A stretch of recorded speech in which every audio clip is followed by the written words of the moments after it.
Tired of the everyday routine? Ever dream of a life of romantic adventure? Want to get away from it all? We offer you Escape. Escape, designed to free you from the four walls of today for a half hour of high adventure. Escape, brought to you by the Richfield Oil Corporation of New York and the independent marketers of Richfield gasolines, motor oils, and other petroleum products. Look for the Richfield Eagle on the cream and blue pumps.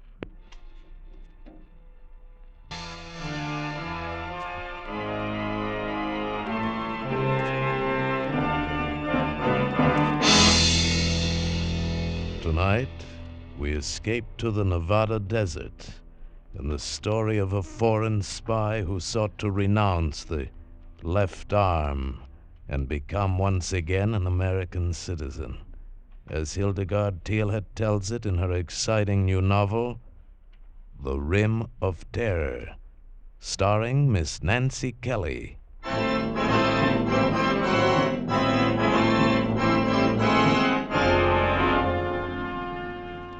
I don't know why I gave him a lift. Even now, with the terror gone like a half-remembered nightmare, I can't be sure why I stopped the big Bentley convertible on that lonely road in Nevada and gave him a lift.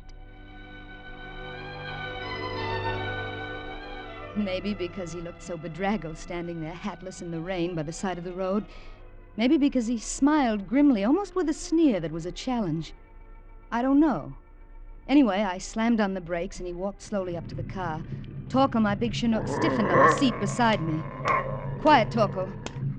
So you've decided I don't look like too much of a risk. Not at all. Please get in. You look very wet. As a matter of fact, I am very wet. Backseat, Torkel. Torkel, is it? How are you, Torkel? He's quite a dog. I'll bet he could easily kill a man. Oh, he's really quite well behaved, and he wouldn't attack without orders. You have made yourself quite clear.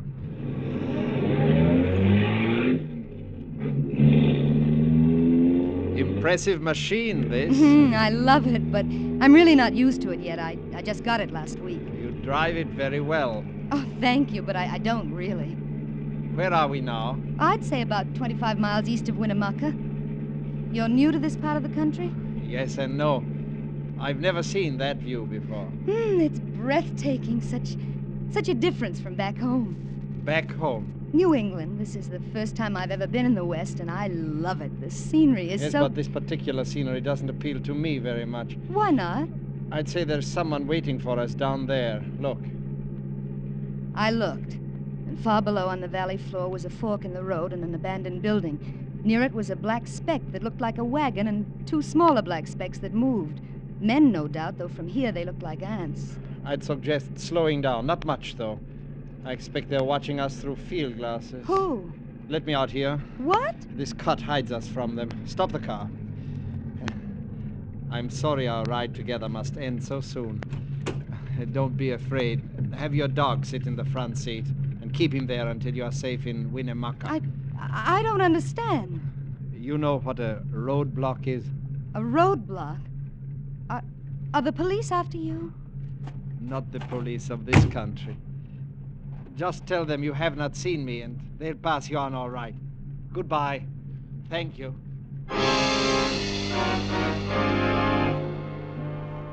He turned and started climbing the steep bank at the side of the road. He stopped halfway to the top and impatiently motioned me to go on. I slipped the car into gear, and suddenly I felt very much alone and scared. I motioned Torkel into the front seat and started down the pass into the desert valley. A couple of miles further, at the forks, the road was blocked by a black delivery truck. I was almost tempted to swing around it, but the man in the plastic raincoat who held his hand up so casually didn't look dangerous at all, so I came to a stop. Another man in a black raincoat was leaning against the truck trying to clean the mud from his shoes. Across the panel of the truck was a sign that read, Nevada Public Opinion Surveys, Carson City. I felt a little silly for feeling scared a moment before. Howdy, miss. We're making a traffic check. Yes? Mind answering a few questions? Only take a minute. What do you want to know? Well, now, let's see. Where you from? Vermont? Vermont. Well, I declare, we don't get many tourists from Vermont. You come all this way alone? Well, I don't suppose you'd count my dog as a passenger. I guess not. Although I always say a dog's a man's or a woman's best friend. Nobody else with you? No, Have you given any rides to hitchhikers? no. No. Through the hitchhikers, windshield, I eh? saw a man in the black raincoat reach into the van. There was a smear of yellow paint on his raincoat, and the letters on the neat sign were blurred. It had been freshly painted, and the paint had rubbed off when he leaned against the sign a moment ago. Even if you've given somebody just a short ride, we have to put it down. It's for the statistical average. I'm sorry, but I've lost too much time already. I can't answer any more of your questions. The man in the black raincoat was beside the car now, peering in over the interviewer's shoulder. Somebody's been sitting in the seat next to Curlyhead there. You can see where the seat's wet. Let's quit stalling, Mr. Smith. Shut up. Ma'am, you can see for yourself you've had somebody sitting in that seat not very long ago. My dog. Your dog's just dry as a bone, ma'am. I'll search the trunk compartment. Maybe she's got him hid in there. You get her keys, will you? You take your hands off the steering Now, wheel. ma'am, just give me the keys. Torko! I had no idea the Bentley had such power. It leapt forward under the accelerator as I swung it around, clipping the front bumper of the delivery truck, skidding across the wet road and throwing a sheet of liquid mud over the two men. Through the rearview mirror, I could see them running up the road after me, then stop and give up. I shifted into fourth and headed back up the mountain at 80 miles an hour. And then, as I rounded a curve, there he was again, my passenger, laboriously clambering down the bank at the side of the road. He waved to me when he heard the car, and again, I don't know why I stopped. Maybe it was the painful way he was limping, maybe because his figure looked so tiny and alone in all that vastness. Maybe it was because I remembered the cruel blue eyes of the red-haired interviewer glowering balefully behind his thick glasses.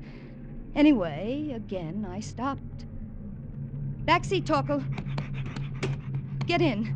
I'm driving back to the main highway. I can take you into town that way. I would not have hailed you, only I twisted my ankle up there. Oh? Oh, I'm sorry. I was watching from the hill. What happened down there? Lose your nerve? I'm afraid I did. After they saw the damp mark your suit had made and the man reached for the ignition keys, I guess I lost my nerve. Where was the third man? There wasn't one. He must have been hiding. Was one of them red-headed with glasses? Yes. The other one called him Mr. Smith. What's this all about? Who are they? Who are you? I suppose I do owe you some kind of an explanation. My driver's license and army discharge say I am Peter Whittlesey of Elko, Nevada. But they're very excellent forgeries. Forgeries? Oh, yes. You see, I am, or rather, was a spy. What? Yes, I landed in San Francisco 3 days ago in the crew of a little Greek freighter. Mr. Smith met me. His assignment was to get me from my ship to my new job. Where? Los Alamos, New Mexico? Naturally. I ducked him last night. Why are you stopping? Get out. How far can I walk on this foot? Please, just get out. When you picked me up, I was on my way to the police to give myself up. It's my only way to get away from them. You must believe me. It sounds like a bad movie. Now get out. What about that bullet hole? What bullet hole? In the windshield. Oh? I didn't see it before. My friend, Mr. Smith, of course. I suppose I didn't hear the gun go off over the sound of the motor. Do you believe me now? Maybe I do. When you have been sent on a mission into a country by the left arm, you're not supposed to change your mind and go over to the other side. They don't like it. The left arm? What's that, a fifth column? Well, I suppose you could call it that. How do you speak English so well if you're a foreigner sent over here by the left arm? Foreigner? I was born right here in Nevada. And this is the only way I could get back home. No, please, don't make me get out. Take me to the nearest police station, will you? Please. I suppose it was my New England conscience, or maybe just plain old curiosity, or maybe... Well, he was attractive. And on the twisting downgrade into Winnemucca, I learned his story, how he'd been born in Nevada of Central European immigrant parents, how he'd been taken back to their homeland when he was 11, how he'd fought the Germans with the partisans, and after the war had been educated as an undercover agent by the left arm. How he'd passed every test and resisted every temptation his teachers offered in his one desire to return home to America. And believe me, America is home. I was born here, and I want to work here and to die here. Do you think the police will believe you? I don't know. Do you? I want to, but it's a pretty wild yarn. It's true. Every word of it. I know it is. I feel it is. Thank you. And now, tell me a little bit about you, a poor little rich girl. Well, don't let this beautiful car fool you. It's the only extravagance I've ever indulged in my life. Well, I must say, when you decide to be extravagant, you don't do it by halves. Oh, there's the city hall. Police station must be there. You can drop me here on the corner. You won't waste any time getting through town, then. I don't even know your name to thank you. Oh, it's Elizabeth Whitehill. I shall never forget it, nor your face. You're forgetting your coat. Huh? Oh, thank you. My name is really Alex Peck. I hope I shall see you again someday. Until then, wish me luck. I do, Alex. Goodbye, and thank you. He turned and was gone, limping across the courthouse square, and I suddenly felt very much alone. I headed west once more for Highway 45 and the straight road across Idaho and Oregon for Seattle. And then a few miles further, Torkel nudged my arm. No, Torkel, no, we don't play when I'm driving, no. I glanced at him and slowed down. He had a wallet in his mouth. Alex's wallet. It must have been dropped out of his coat as he left the car. He'd need it. It was part of the proof of his story. I swung the big Bentley into a side road, whipped it into reverse, and straightened out on the road back to Winnemucca. I let the car out. 80, 90, 100, 105 on one straight stretch, and then down to a cautious 55 as I entered the town limits until I pulled up before the police station in the basement of the courthouse. Stay, Torkel.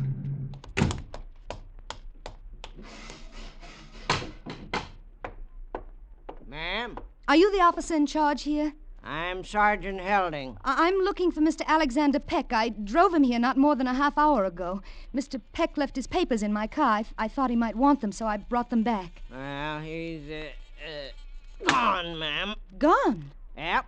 Ma'am, you don't know how lucky you were. That fellow was a lunatic. Lunatic? Sure. His name is Peter Whittlesey from Elko. Nuttier than a fruitcake. He escaped from the Carson City Asylum last night. They came for him in the wagon. A black panel truck. That's right. Had Carson City State Asylum painted on the panel. In fresh paint? Pardon, ma'am? You've made a dreadful mistake. That's the same truck that stopped me back at Indian Forks. It must be. You're one of the most stupid, incompetent ignoramuses that ever sent a man to be tortured. Yes, and perhaps murdered. Now, ma'am, them's mighty hard words. And I mean every one of them. Now, ma'am, let's not have any sass out of you. You're too nice a gal to go around picking up strangers. Just run along now, ma'am. We're pretty busy But here. don't you understand? Understand you're wasting our time. Good day, ma'am. No. Just a minute. What? That's your car over there, that yellow Thunderbolt. Yes? You have any idea how fast you were going when you passed the airport? Why, Well, I'll tell you. I was doing 90 on my motorcycle and you walked right away from me. I got a good mind to throw the book at you.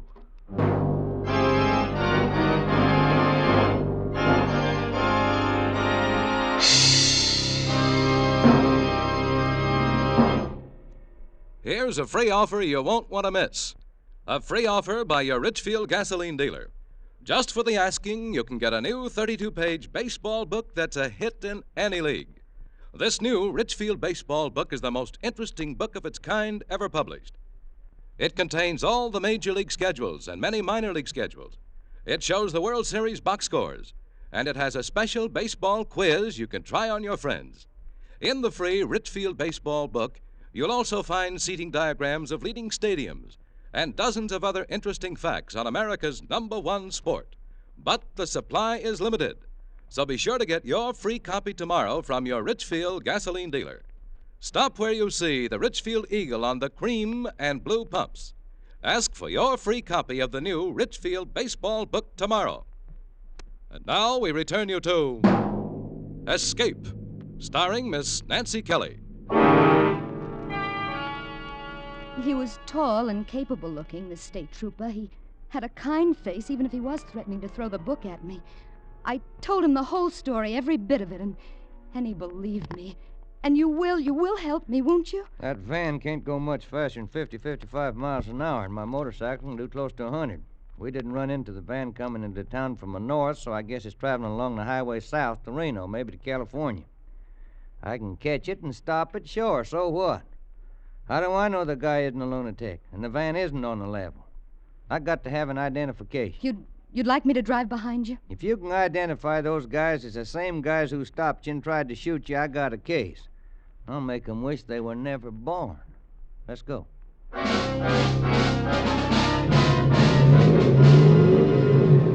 Once outside the city limits, the motorcycle leapt forward. I held the Bentley at 60 until it was a half mile ahead of me, and then I accelerated to keep the distance constant. The tachometer crept up 4,500, 5,000, 6,000 revolutions per minute. The cars we passed were silent blurs, respectfully pulling to one side at the peremptory scream of the motorcycle siren. Then down the shimmering surface of the road, miles ahead of us, appeared a lurching black speck. It was the van. The trooper waved his arm for me to slow down and swung alongside the truck. It was like watching a jerky movie from a great distance. And suddenly, the motorcycle swerved away, and the trooper was firing his gun. The van lurched into the ditch. The motorcycle slithered across the road, threw the officer onto the pavement. The man in the black raincoat stepped down from the van and walked toward the fallen trooper, stopped and fired his gun. And then the trooper raised his arm and fired.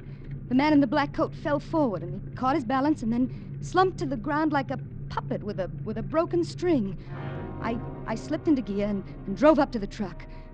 The man in the black raincoat was lying on his back, staring sightlessly at the sky, a little red hole in his forehead. The trooper was sprawled out on the shoulder of the road, a trickle of blood from his chest soaking into the sand.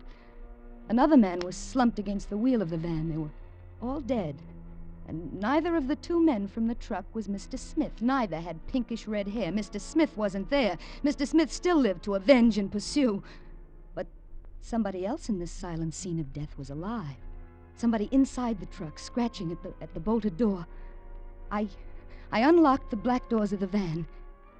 And there he was. There, strapped in a straitjacket, was Alex. It was not until I'd untied him and had him safely out of the truck that I became faint.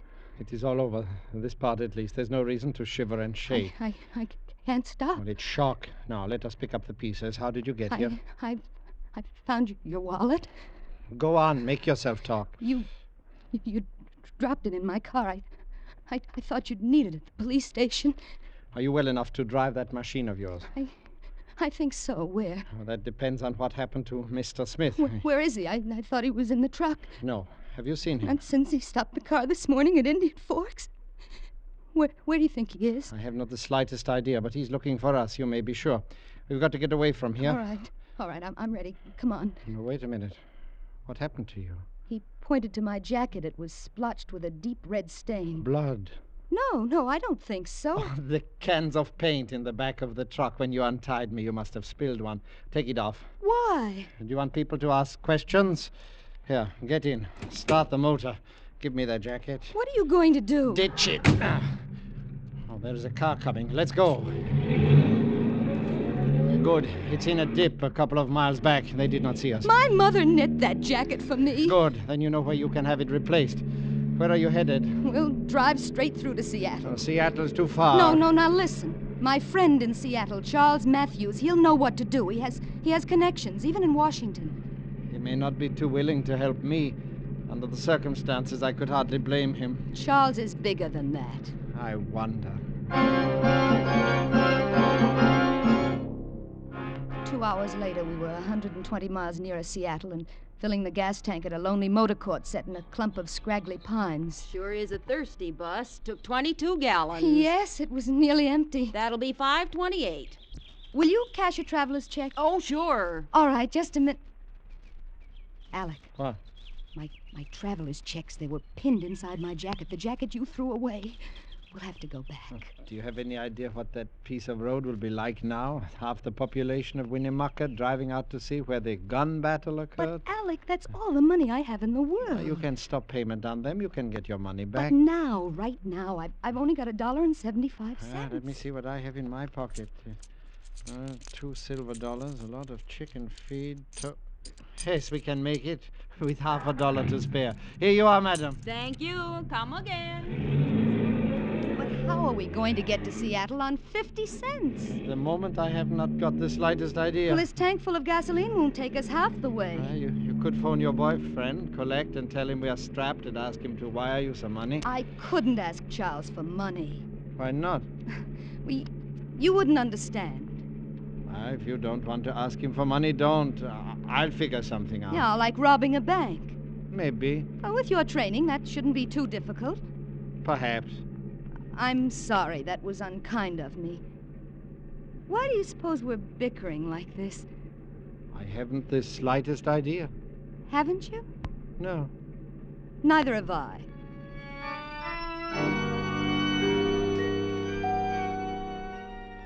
Payette, Idaho was the first big town. It was dark when we got there.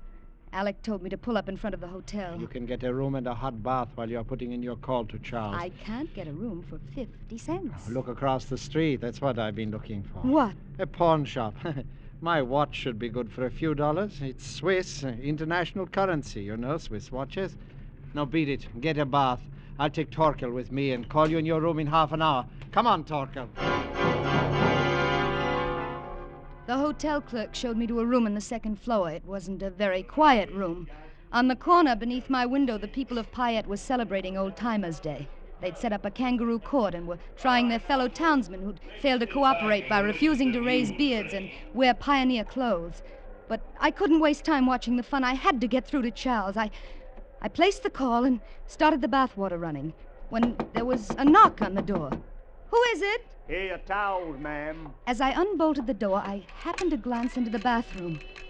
There on the rack above the tub, fluffy and white, were my towels. I tried to push the door shut, but it was too late. Mr. Smith shouldered into the room. I started to shout for help, but the sound never came. He hit me in the pit of the stomach with his fist, and I fell across the bed, gasping for breath as the phone started to ring. I couldn't move. I couldn't make a sound. I lay there with the wind knocked out of me, watching Mr. Smith as he picked up the receiver. Hello? How much delay? Oh, just a minute. I'll ask my wife. She says to cancel the call. We'll try later. Thank you. Now, young lady, no monkey business. You try to yell, and I'll cut off your wind for good. You two, you and Peck, have caused me a good deal of trouble. I had a lot of trouble finding you. You should not have done that. How did you find us? The left arm never fails. Where's Peck? I don't know. You are lying. But I have plenty of time. I'll wait for him here. He is sure to return for you. I now, had you to deal get fair to with me. Alex. You I will had be to hard. warn him. I The will let bathroom you door was go. open. Smith was holding my arm, but for a moment he relaxed his grip. I swung away from him and threw myself into the bathroom, pulling the door shut and locking it. I expected him to shoot through the door, and I ran to the window ready to jump, but it wasn't necessary. There was a rickety fire escape. I crawled through and ran down the shaky steel stairs, dropped 6 feet to the mud, and ran around the corner of the building toward the old-timers kangaroo court on the corner, and there was Smith coming toward me through the crowd. He reached out his hand for me. I whirled around and shouldered my way through the crowd to the table where the man was sitting with the microphone. Please help me. Oh, hello there, miss. Now, give me your microphone. Now, just a minute, miss. You can't interrupt this. Please, it's a matter of life or death. Alec! Stay where you are. They found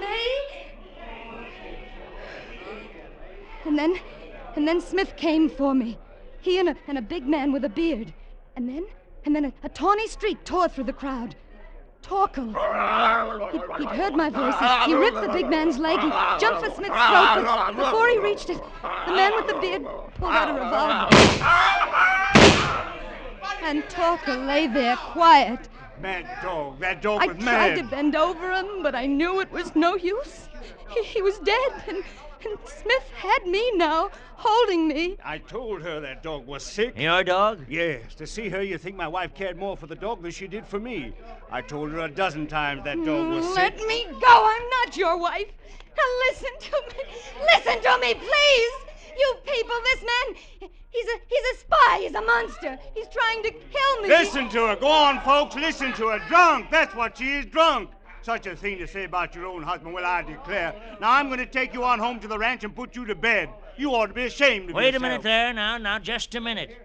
Maybe you don't know, but I'm the county veterinarian. You can't leave that dog dead in the street. According to the law, we got to make an examination of any dog that's dead or alive and suspected of rabies. Now, you get that dog in the police wagon. But my wife... I don't care about your wife. She wasn't bit. Now, you say you own that dog. Your friend here was bit in the leg, and you was scratched in the arm. Now, you get that dog in the wagon, and you follow him. And you, too. Now, look here! Now, you look here. That's the law. Now, get! Or do you want a little help from the rest of these good citizens? Smith loosened his grip. I turned and edged through the crowd which was moving in on him and the bearded drunk. I got to the fringe, to the open street, and I ran toward the Bentley, and there coming toward me was Alex, coming from the pawn shop. Alex, alive, whole, limping but alive. Alex!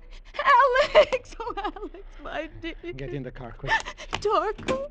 They killed Torkel. Get in, tell me about it later. We've got to get out of here. Smith said he was a mad dog. They're holding him. They said he'd have to have a rabies test because he was bitten. Good. We'll notify the FBI from the next town. And I got enough for the watch to buy gas to get us to Seattle. Did you reach Charles? No, Smith got into the room. He hit me. Well, you tell me about it later. Well, slow down. Here's the highway signs. San Francisco left. And there we are, Seattle. Turn right. I said turn right. You said San Francisco left. Yes, but... We're not going to Seattle. What about Charles? Who's Charles? But I only got $20 for the watch. I think I can get a little more for the car in San Francisco. Hey. Go to sleep, darling. You must be worn out.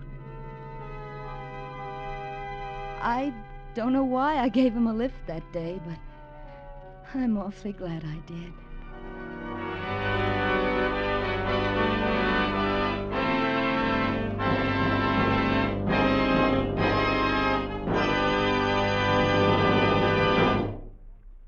From the magic of modern chemistry comes xylene, one of the highest octane gasoline components ever discovered. Xylene means new power for your car, new high Antonoc. And listen, today every gallon of Richfield gasoline contains xylene. Xylene in Richfield gasoline means surging power for the toughest hills and quick pickup in traffic. It means smooth, knockless power along the highway mile after mile. Moreover, your Richfield dealer offers you a choice of 2 great Richfield gasolines, both with xylene. For best results in the highest compression motors, select Richfield Ethyl. Ethyl at its best. For the average motor, get Richfield High Octane at regular price. Each Richfield brand is tops in its class. Each contains xylene.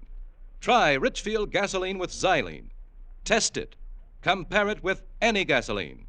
Stop where you see the Richfield Eagle on the cream and blue pumps.